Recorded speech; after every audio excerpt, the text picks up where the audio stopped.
ओम। अथ चतुर्दशोऽध्यायः। श्री भगवान बोले, ज्ञानों में भी अति उत्तम उस परम ज्ञान को मैं फिर कहूँगा, जिसको जानकर सब मुनिजन इस संसार से मुक्त होकर परम सिद्धि को प्राप्त हो गए हैं। इस ज्ञान को आश्रय करके अर्थात धारण करके मेरे स्वरूप को प्राप्त हुए पुरुष सृष्टि के आदि में पुनः उत्पन्न नहीं होते और प्रलय काल में भी व्याकुल नहीं होते। हे अर्जुन, मेरी महत् ब्रह्म रूप मूल प्रकृति संपूर्ण भूतों की योनि है, अर्थात गर्भाधान का स्थान है, और मैं उस योनि में चेतन समुदाय रूप गर्भ को स्थापन करता हूँ। उस जड़ चेतन के संयोग से सब भूतों की उत्पत्ति होती है। हे अर्जुन, नाना प्रकार की सब योनियों में जितनी मूर्तियाँ अर्थात शरीरधारी प्राणी उत्पन्न है, प्रकृति तो उन सब की गर्भ धारण करने वाली माता है और मैं बीज को स्थापन करने वाला पिता हूँ। हे अर्जुन, सत्वगुण, रजोगुण और तमोगुण, ये प्रकृति से उत्पन्न तीनों गुण अविनाशी जीवात्मा को शरीर में बांधते हैं। हे निष्पाप, उन तीनों गुणों में सत्वगुण तो निर्मल होने के कारण प्रकाश करने वाला और विकार रहित है। वह सुख के संबंध से और ज्ञान के संबंध से अर्थात उसके अभिमान से बांधता है। हे अर्जुन, राग रूप रजोगुण को कामना और आसक्ति से उत्पन्न जान। वह इस जीवात्मा को कर्मों के और उनके फल के संबंध से बांधता है। हे अर्जुन, सब देहाभिमानियों को मोहित करने वाले तमोगुणों को तो अज्ञान से उत्पन्न जान। वह इस जीवात्मा को प्रमाद, आलस्य और निंद्रा के द्वारा बांधता है। हे अर्जुन, सत्वगुण सुख में लगाता है और रजोगुण कर्म में तथा तमोगुण तो ज्ञान को ढक कर प्रमाद में भी लगाता है। हे अर्जुन, रजोगुण और तमोगुण को दबाकर सत्वगुण और तमोगुण को दबाकर रजोगुण, वैसे ही सत्वगुण और रजोगुण को दबाकर तमोगुण होता है अर्थात बढ़ता है। जिस समय इस देह में और तथा अंतःकरण और इंद्रियों में चेतनता और विवेक शक्ति उत्पन्न होती है, उस समय ऐसा जानना चाहिए कि सत्व गुण बढ़ा है। हे अर्जुन, रजोगुण के बढ़ने पर लोभ, प्रकृति, स्वार्थ बुद्धि से कर्मों का सकाम भाव से आरंभ, अशांति और विषय भोगों की लालसा, ये सब उत्पन्न होते हैं। हे अर्जुन, तमोगुण के बढ़ने पर अंतःकरण और इंद्रियों में अप्रकाश, कर्तव्य कर्मों में अप्रवृत्ति और प्रमाद अर्थात व्यर्थ चेष्टा और निंद्रादि अंतःकरण की मोहनी वृत्तियाँ, ये सब ही उत्पन्न होते हैं। जब यह मनुष्य सत्वगुण की वृद्धि में मृत्यु को प्राप्त होता है, तब तो उत्तम कर्म करने वालों की निर्मल दिव्य सर्वादि लोकों को प्राप्त होता है। रजोगुण के बढ़ने पर मृत्यु को प्राप्त होकर कर्मों की आसक्ति वाले मनुष्यों में उत्पन्न होता है तथा तमोगुण के बढ़ने पर बना हुआ मनुष्य कीट, पशु आदि मूढ़ योनियों में उत्पन्न होता है।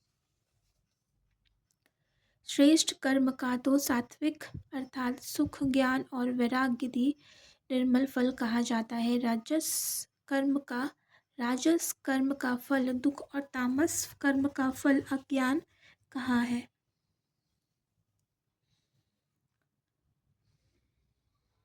सत्व गुण से ज्ञान उत्पन्न होता है और रजोगुण से निसंदेह लोभ तथा तमोगुण से प्रमाद और मोह उत्पन्न होते हैं और अज्ञान भी उत्पन्न होता है। सत्वगुण में स्थित पुरुष स्वर्गादि उच्च लोकों के लोगों को जाते हैं। रजोगुण में स्थित राजस पुरुष मध्य में अर्थात मनुष्य लोक में ही रहते हैं और तमोगुण के कार्य रूप निद्रा, प्रमाद और आलस्यादि में स्थित तामस पुरुष अधोगति को अर्थात कीट, पशु आदि नीच योनियों को तथा नरकों को प्राप्त होते हैं।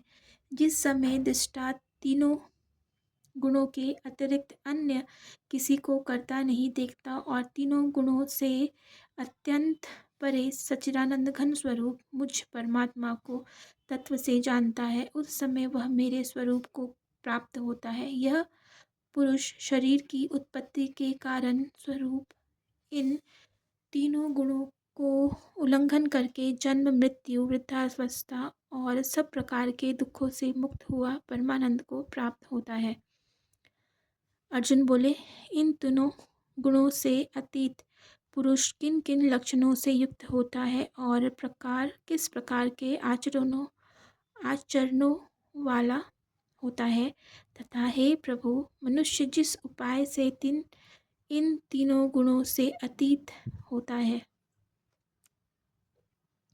5 कर्म इंद्रियां, 5 भूत, 5 इंद्रियों के विषय, इस प्रकार इन 23 तत्वों का पिंड रूप यह स्थूल शरीर प्रकृति से उत्पन्न होने वाले गुणों का ही कार्य है। इसलिए इन तीनों गुणों को किसी भी उत्पत्ति का कारण कहा है।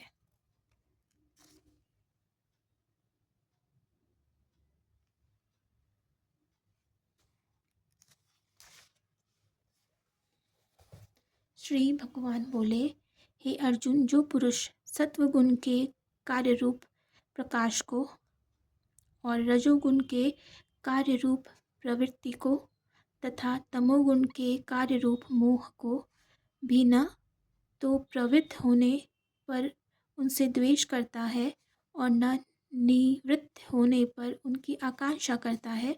आप ये सब पढ़ते जाएंगे साथ साथ में, ठीक है।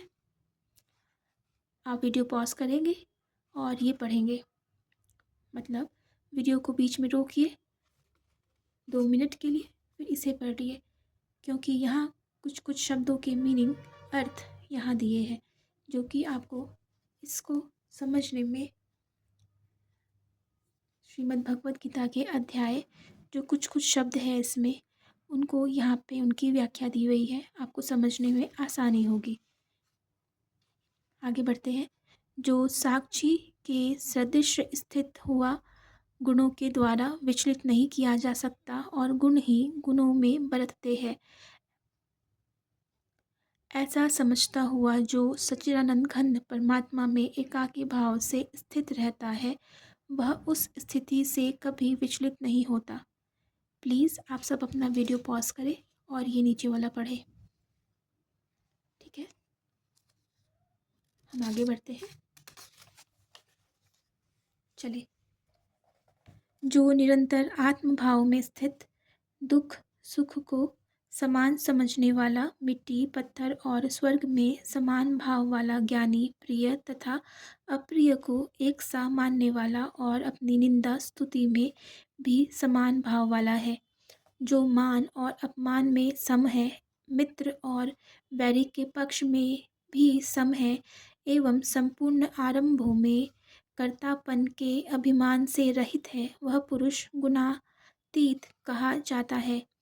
और जो पुरुष अव्यभिचारी भक्ति योग के द्वारा मुझको निरंतर भजता है, वह भी इन तीनों गुणों को भली भांति लांघ कर सच्चिदानंद घन ब्रह्म को प्राप्त होने के लिए योग्य बन जाता है, क्योंकि उस अविनाशी परम ब्रह्म का और अमृत का तथा नित्य धर्म का और अखंड एक रस आनंद का आश्रय मैं हूँ।